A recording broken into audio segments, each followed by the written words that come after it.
All right, well, welcome to our Mobile Market Coalition June webinar, where today we will be discussing perhaps the most evergreen of mobile market topics out there, mobile market vehicles. As you might already know, our Mobile Market Coalition is a national network of practitioners, researchers, funders, and policymakers, advancing mobile markets as essential infrastructure for a responsive and resilient food system, and one where everyone has access to healthy food. We're a membership organization.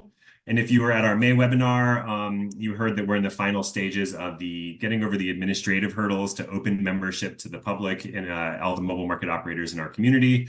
Still working on that in the final throes. Once it is open, this webinar series, plus a whole host of other great exclusive benefits for members, will be activated, and you can access them through your member dashboard. More on that as soon as we announce the opening of membership anytime now. For our conversation today, I am super excited to welcome back Ellen Olack from Fresh Approach, as well as our Mobile Market Coalition Advisory Board, as well as Bob Kopach from the Eco-Friendly Mobile Farm Stand Project based in Chicago, Illinois. After a little bit of an introduction, we're going to talk today about a couple of things as I screen share here.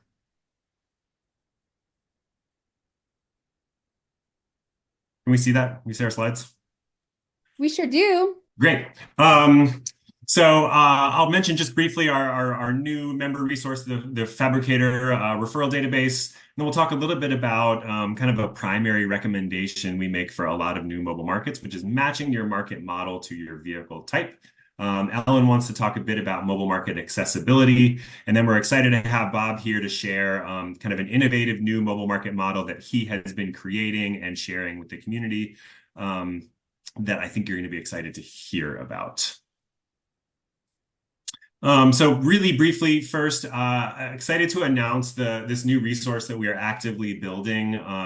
I get so many calls and questions from individuals asking, where can I get a good mobile market vehicle? How do I find a person that can execute the vision I have to build one? And so to remedy this, to crowdsource all this information, we are launching a questionnaire for you to refer your great vehicle fabricator and help build some more resilience around the small businesses, around the vehicle construction and customization companies that are willing and able to build mobile markets in this community. And so I will be sending out in our social media and in our next newsletter a link to this questionnaire. I hope if you're proud of your mobile market vehicle, and that if you have a great builder, that you'll share the love and that you'll help other mobile markets find the right builder for them and their model. Hey, Sam. Yeah. It seems that Bob cannot see the slides. I can see them going through, so I'm not sure. Let me start it over, Bob. Thank you. Yeah, thank you. Share screen.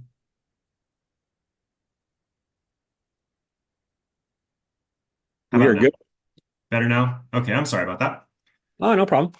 All right, so moving on, Ellen and I would like to start with just a very brief note, mostly for those of you who are considering your first mobile market vehicle, which is spend some time now getting to know and making some decisions about your market model, getting to know your community needs, and being sure that the type of vehicle and equipment that you look for match said model and needs.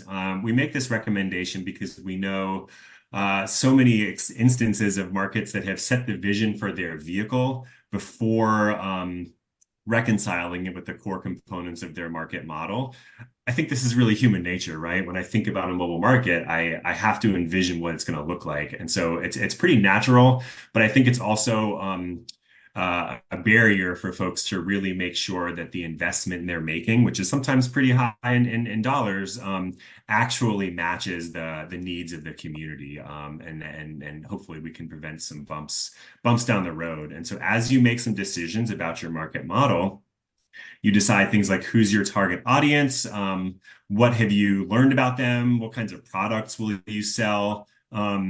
This can provide you great fodder for helping make some of these vehicle decisions on the front end. And so to that end, Ellen and I are just going to share a couple of like leading questions and have a little conversation about some of the decisions you might want to make that will help illuminate more about your mobile market vehicle needs. And Bob, please feel free to jump in if you have any points as well. You bet. So Sam, have you been able to conduct a community needs assessment to identify your target audience yet? Right. This is such a good question. Getting to know your audience can be such an important way to tease out some of your market model vehicle components. It can help you learn where the community you're serving is already meeting. It can help define kind of where you might need to travel to meet them where they're at, right? The big thing mobile markets do is kind of find convenient locations to meet people, right? And so once you start to know where you're going to be going and the kinds of folks you're going to be serving, you can look at, well, what do the roads look like where I'm driving? Maybe a bus won't fit down narrow city streets, or maybe if I'm looking at certain parking lots, I might need some parking spaces intentionally reserved. And how many do I need based on the vehicle that I'm going to choose? Maybe I'm serving rural communities with really long distances of travel from site to site, so a gas guzzler might not be the right move, right? Does your target audience have particular accessibility needs? Oh, Ellen, you're asking such great questions. I can imagine just starting to define out your target audience and making vehicle decisions based on it, right? Perhaps a food truck style setup where you're kind of up high and serving the audience that's maybe down at ground level. Maybe that setup isn't right for you if you've got senior citizens for the majority of your customers that can't reach up to the window to exchange product or money, just as one example. What type of items did people ask for during your assessment?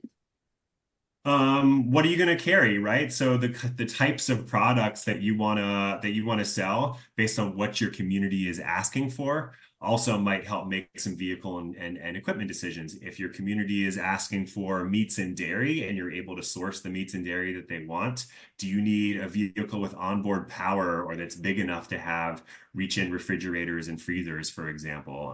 And what kind of decisions will the type of vehicle you're going to get how will that inform the type of vehicle you're going to need if you need extra space and power? How many people do you anticipate serving in a day? How many sites will you plan to visit? I think for a lot of us, this is a moving target, right? And so as you start to build out your market model and think about how many team members you're going to have on the vehicle, how many people are going to be selling, and how many stops you want to go to a day, and making some projections about sales, you might start to learn that, hey, the vehicle that I'm looking at maybe isn't big enough, right? If you're going to be, if you expect to be serving, $2,000 of food a day, maybe a van like the Farmers Market Mobile in Butte County, it doesn't quite fit the capacity needs of your daily sales. A quick pro tip here that I learned the hard way. Don't buy a vehicle for your first year's envisioned kind of scale, how many sites and people served. Imagine 5 years of like wildly successful growth and make your vehicle capacity like size projections based on 5 years from now. I thought when I was buying a vehicle that it was 5 times as big as I needed. And then when COVID hit in 2020, I was so glad to have the extra space because we grew so rapidly at the onset of the pandemic, and we wouldn't have been able to serve the people we served at the scale of vehicle I wanted because I was only envisioning my first year or two. And the same thing for how many people you're going to be driving with, right? And so make sure whatever vehicle you have has enough seats and seatbelts to accommodate the staff that you plan to have on site. Another thing I want to add for how many sites you plan to visit, if you are just going to one site and staying there for multiple hours, something like the Butte County vehicle might work. But if you're planning on trying to incorporate, say, 4 or 5 sites a day, that's a lot of pulling tables and setup out of the vehicle and bringing it back in. So if you're trying to do lots of sites in a day, something where you can just throw up a display window and serve right out of the truck might be a better fit for your needs.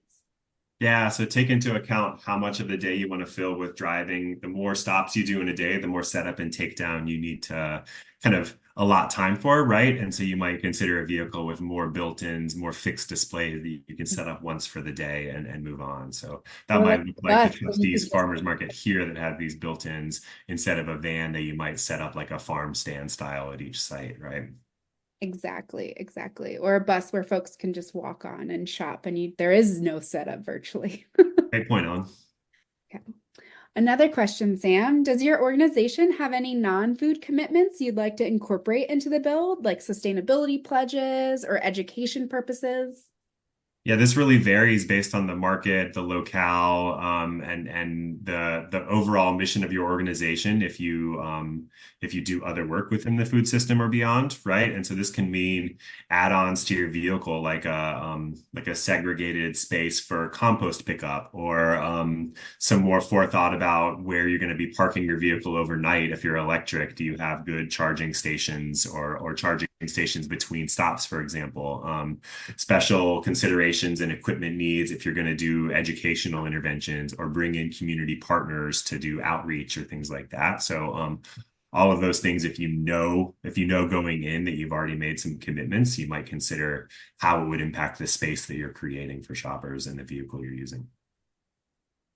Does your organization plan to incorporate any food demonstrations? Well, we know, Ellen, that a key component of the veggie van model for operating mobile farmers markets that we know to be successful in improving fruit and vegetable consumption is offering food and nutrition education to your customer base, right? And that might look like a variety of things. It might be tastings or cooking demonstrations. It might be recipe handouts or kind of nutrition education interventions. We know a lot of partners do this themselves and incorporate it into their vehicle. We know a lot of mobile markets outsource this and maybe bring in cooperative extension partners or other educators in their community to do so that might have their own kind of self-contained setups. If you're going to be doing it yourself, if that's a key component, doing food demonstrations, cooking demonstrations, you might need to consider, do you need a hand washing station either incorporated or in addition to your vehicle? You might need hot free flowing water to clean dishes. You might need a hood vent if you're actually planning to cook inside your vehicle. So all these things, if they are key to your model, you might need to consider as you design your vehicle. Um, That's we all the have questions I have for you, Sam. Thanks so much for answering. Of course, Ellen. I think there's a whole host of questions. We could probably talk about this for an hour, but I want to keep moving on to some of the other questions that we want to ask and considerations when designing your vehicle. But just know that I think as you really start to build out your market model, that some of these decisions start to flow from these kind of foundational things about who you're going to serve, where you're going to find them, and what you're going to serve those folks. So that's kind of the exercise we're going through here. So thanks for the questions, Ellen. I'm going to pitch to Ellen now, and I'm going to be quiet for a few minutes because Ellen would like to talk about accessibility and usability on your mobile market vehicle. Definitely a great topic to talk about, and something that you sort of have to already have in mind who your target demographic is, your target audience. A lot of times when we think accessibility, we get stuck on ADA compliance, which is hugely important. We want to make sure that if we're setting up next to a building and we're on the street parking, that we're not taking over the sidewalks, that folks who need to utilize that space just to do their day-to-day and they're not coming as shoppers aren't hindered by lines that we're forming for our mobile farmers market. But that being said, I want to expand that idea of accessibility to overall usability. One thing that I always think about here in the Bay Area, because it is so diverse, is language justice and language accessibility. So about 70% of our populations we see at our mobile farmers market truck speak Spanish as a first language. So we make sure to have on our truck wrap, as you see in the picture on the left, hablemos español, so that folks know that they can come up and speak in whatever language that they feel most confident in. If it's English or Spanish, we have folks there. For our routes in San Jose, we try to get community ambassadors or volunteers who speak Vietnamese and Chinese, because that's the populations we see most frequently at those stops. So keep in mind who you're going to be talking to, and what you can do to make them feel the most comfortable. Another thing we want to make sure is that our trucks are nice and visually appealing. No one wants to roll up to the gross white panel van. So really save a bit of your budget to make it look beautiful and accessible, bright, vibrant, so that people want to come up. Another thing we need to think about for usability is, as Sam mentioned earlier, if you're primarily serving, senior populations, you might not want a truck like CC here pictured on the left, because that's a pretty high top shelf. And seniors probably don't want to climb on step stools to get to the high shelves. So something like pictured in this photo on the right, a drop display window, which is great if folks are using mobility pieces like walkers or wheelchairs. So those shelves are pretty low. Another great thing to keep in mind is having additional help to support to do one-on-one shopping if needed, to carry the baskets, pull things from the trucks. So keep those things in mind. Sam, do you have other ideas of how we can keep accessible and usability at the forefront of our minds? Yeah, thanks, Ellen. One thing I like to recommend to partners too is this process is iterative. It's really hard, I think, to make sure we're addressing every single possible instance where someone has a special need or any particular need as they come up and shop, right? And so I like to think about a couple of ways to make sure I am noting and remembering and able to act at a later time on changes I need to make on my vehicle, right? Because when we are in the thick of it, when the line is long, when we're staring at our point of sale, it can be really hard, I think, to step outside that and really note changes that need to be made. And so a couple of recommendations I like to make that can be really useful in addressing needs of accessibility and usability is bring in an outside observer, right? Bring in a volunteer or a supervisor or a board member who's not there to help with the point of sale or to serve customers, but just to observe and watch. How are people lining up? Are they able to stand somewhere safe? Are there flat level places for people with canes and walkers to queue up and walk through your line? Is anybody struggling to reach food? Can anybody not see something on the top shelf? And somebody who's kind of removed from the operation might have a better time noticing these things in the customer engagements, writing them down so that you can then adapt accordingly. So be able to step outside that and kind of watch what happens, because I know I'm too busy in the moment to really be thoughtful about that. Great point, Sam. I think too a lot about like line of sight. Shopping for food is like so visual and tactile, right? And so you mentioned kind of shelves being low enough for people to be able to reach, but also thinking about your display being, really focusing on making sure it's clear, attractive, and inviting for folks so that they can see the food, so that they can, handle what they're able to handle safely and shop for the food they want to shop for. And so I think a lot about kind of as someone's walking through the line, can they, if they're, I'm over 6 feet tall. And so it's hard for me sometimes. I got to stoop down to see what line of sight might be for someone who's, 5'2", and how it might be different from the way I look at things. So I've got to get outside my own brain a lot.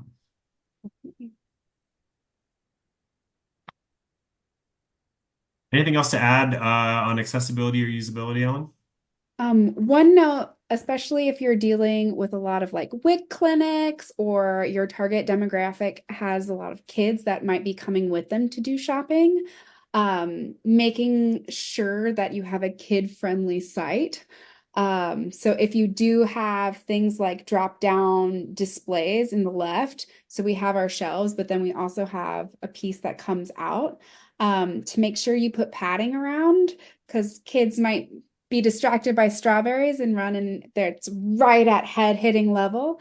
Or having like a little mini table set aside so that they can have a little bit of distraction, so their parents can have some worry-free shopping moments.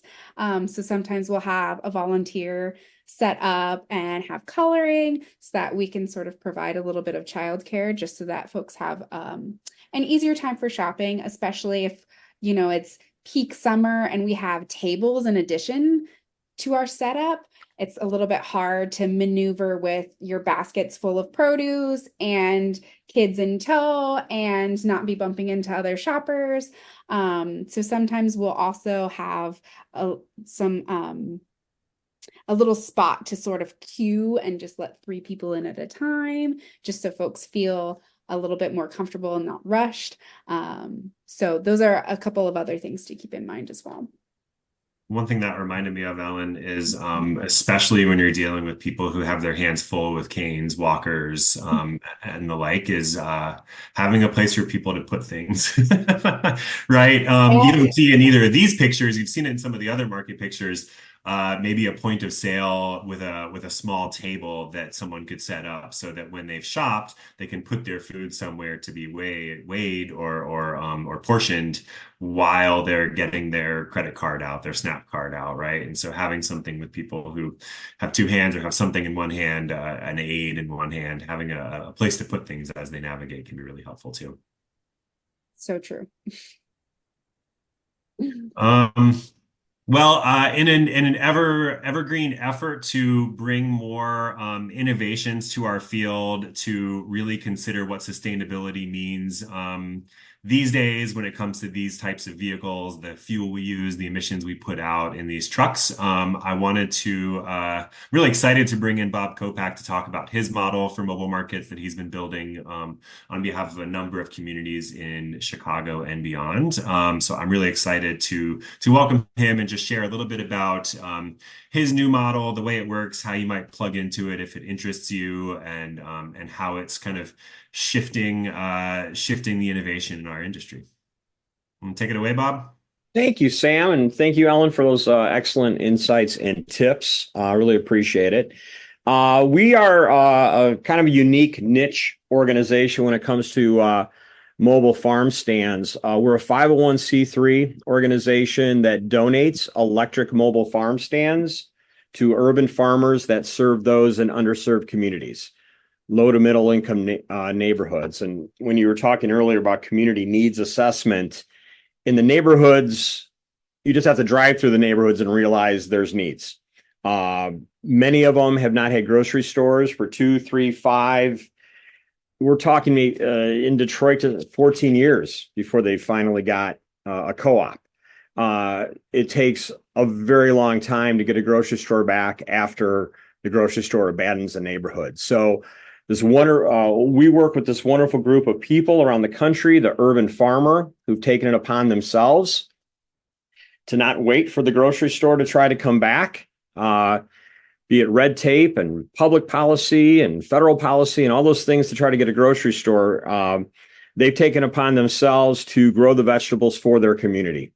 And what we recognized also is the fact that these communities are disproportionately affected by poor air quality. There's a direct correlation to a lot of these neighborhoods in terms of where they are and the air quality and the fact that they don't have grocery stores. So what we do is provide electric farm stands for them so they can go from A to B. And quite honestly, when we're talking A to B, from the farm to residence, it could be 2 blocks. It does not have to be far to go very far to make an impact in some of these neighborhoods, in most of these neighborhoods. So what we're working with is an electric vehicle. It's called it's a federal.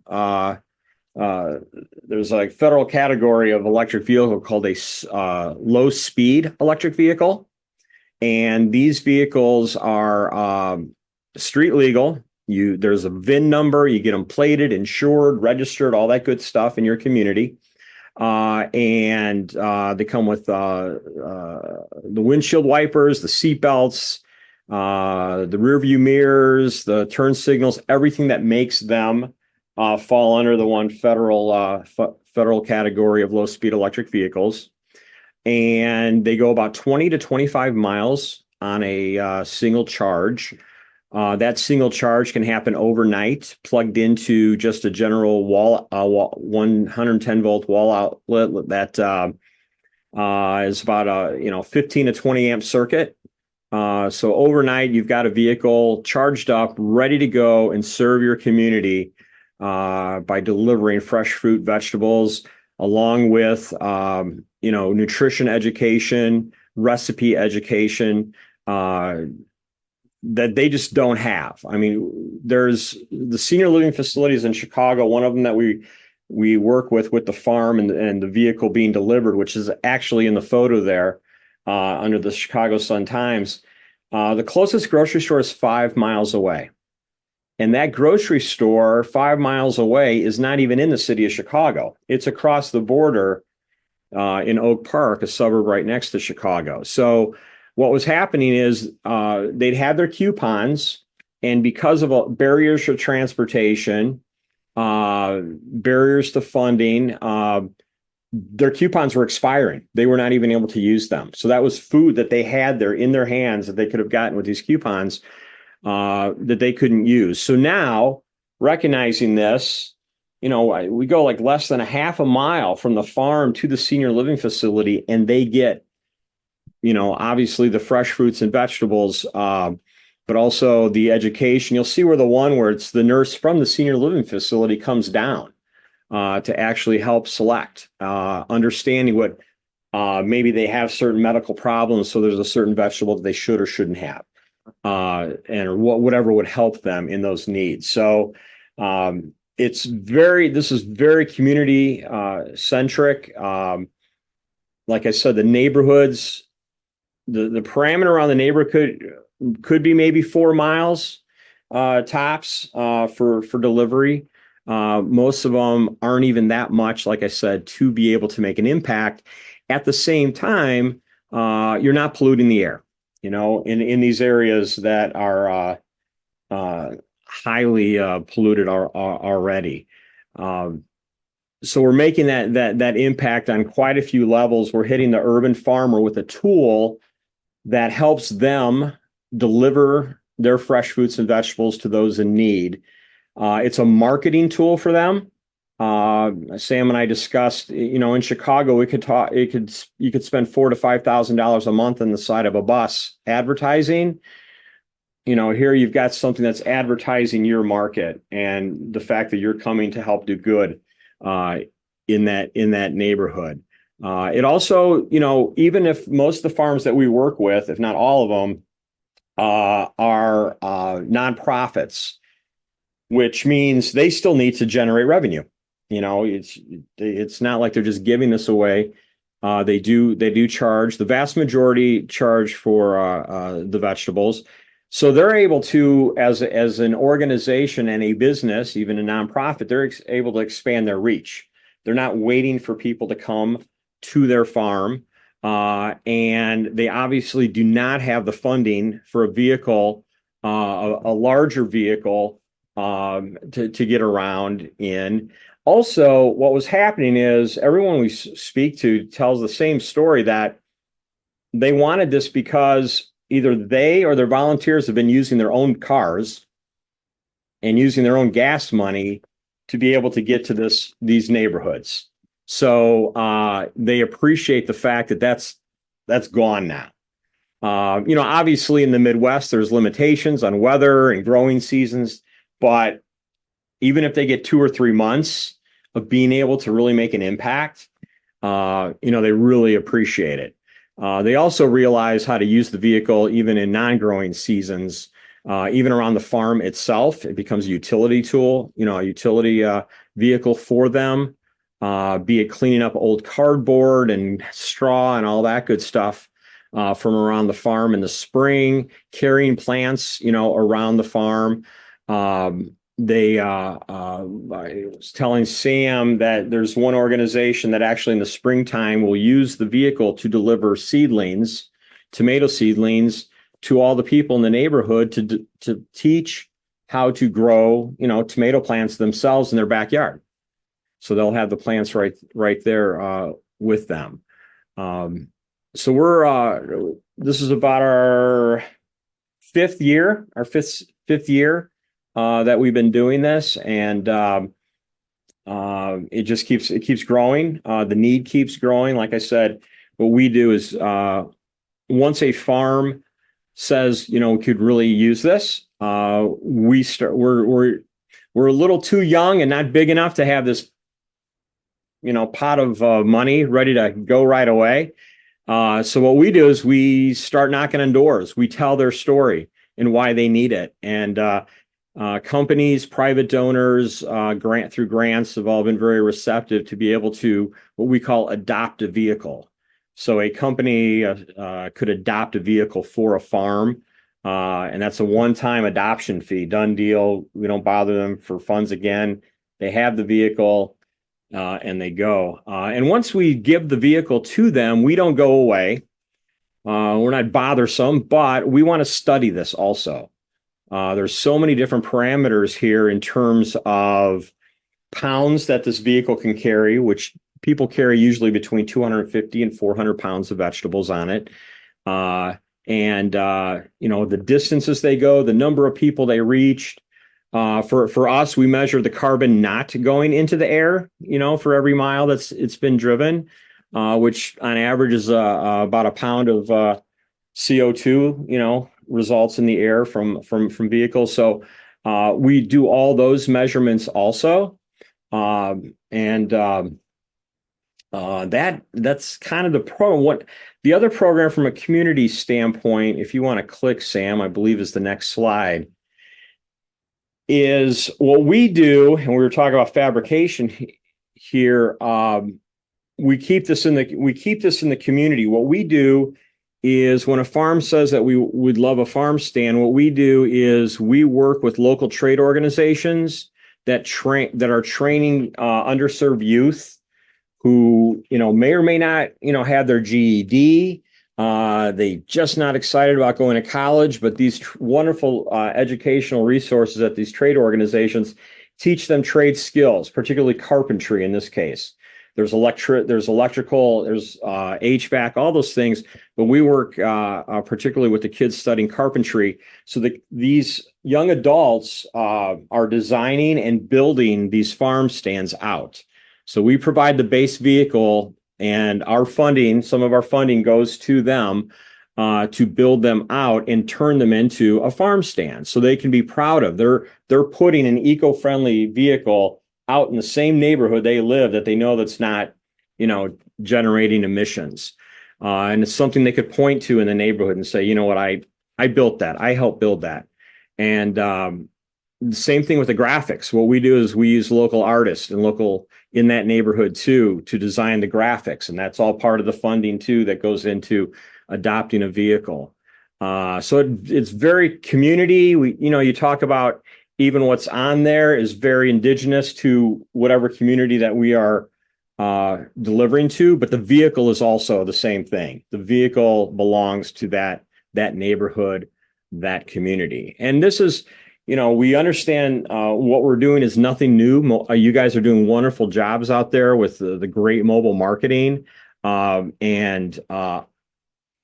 we know we're not doing anything new. We're just doing it in a little different way, a little more focused on a particular community, and understanding too that, obviously some of the larger vans and buses and everything, you have to have that size, in order for that particular community. So to your point of understanding the community, understanding the market, understanding the people, we do our studies in terms of matching up with that, what this would work best against.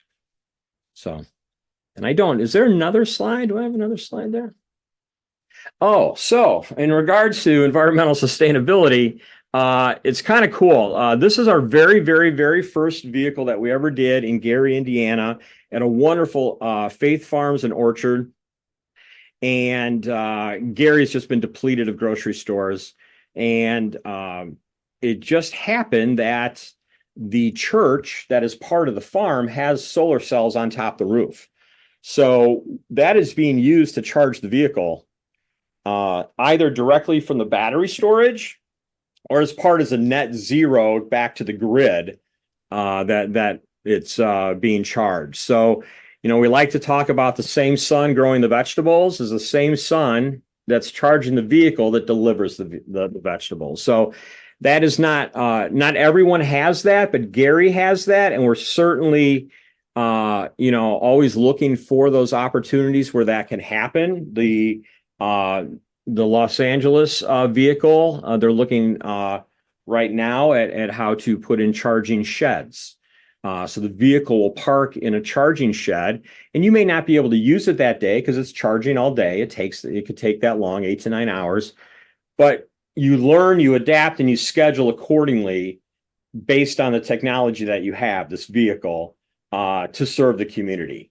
So it might not be on Tuesdays, it may get charged. So you're not delivering on Tuesdays, but then on Wednesdays and Thursdays, you're out there delivering. So it takes some adaptation, but slowly,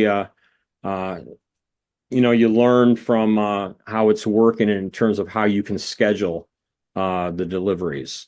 And just to point out, that's our very first one. It's a bit longer. That was great for Gary. They actually had storage for it in Gary. But we've gone to, if you look at our logo, a little bit of a shorter vehicle based on the markets that we are now in terms of drivability on urban streets, along with having a garage or shed that would automatically fit that. So that is what we are all about. I thank you so much for allowing us to talk a little bit about what we do. I think it's kind of, a smaller set of the grander things that you're doing, but just to let everyone know that something like this is out there for a very targeted, very niche market. However, it is amazing, that niche market, how many of them are around the country. It's mind-boggling when these grocery stores go away and never come back, what happens to these communities. So Bob, thanks for sharing. There's so much I love about this, and the way communities can respond, for themselves, right? The scale of this kind of very local version of our mobile market model. I really like how many different opportunities there are in this model to close all the various loops, whether it's energy use or working with your neighbor down the street or providing more outlets for urban farmers, right? Can you just really briefly, I know a number of folks in our network are urban farms, our community gardens that might be able to plug in with this. Can you share how someone might connect with you or what the process might be if they are interested in one of these vehicles? yeah, they could go to our website. It's eco-friendly, the initials, ecofriendlymobilefarmstandproject.com. So it's EFMFSP.com. Did I get that right? Did I nail that? And they could just send me a note. And what we do is, like I said, we're pretty specific to the urban farmer. This is all about serving the urban farmer and providing them a tool that has been around for a couple years. We know there's a few thousand pounds going out every year that they can provide their community. So we kind of do an assessment of the need and what community and the size of the farm. And then if in fact the urban farm is all a go, and the urban farm, we provide enough information to the urban farm to let them understand the parameters of the vehicle too, to make sure it fits for them. And if everything comes together, like I said, what we do is start knocking on doors to get funding for someone to adopt a vehicle for them. Great. Well, thanks, Bob. I really appreciate you sharing about that. It's just so exciting. I want to close out by reminding folks, and I'll be sending this out over email as well, the questionnaire, so you can promote your favorite vehicle fabricators and help others find the right vehicle and builder and mobile market type for their own needs. You can always connect with us contact us at mobilemarketcoalition.org if you have questions, want to follow up. We offer 2 free hours of coaching and consulting to anyone new to this community or anyone that has questions about launching, expanding, and any of the sticky wickets in between. And then, of course, stay tuned for an announcement about Mobile Market Coalition membership.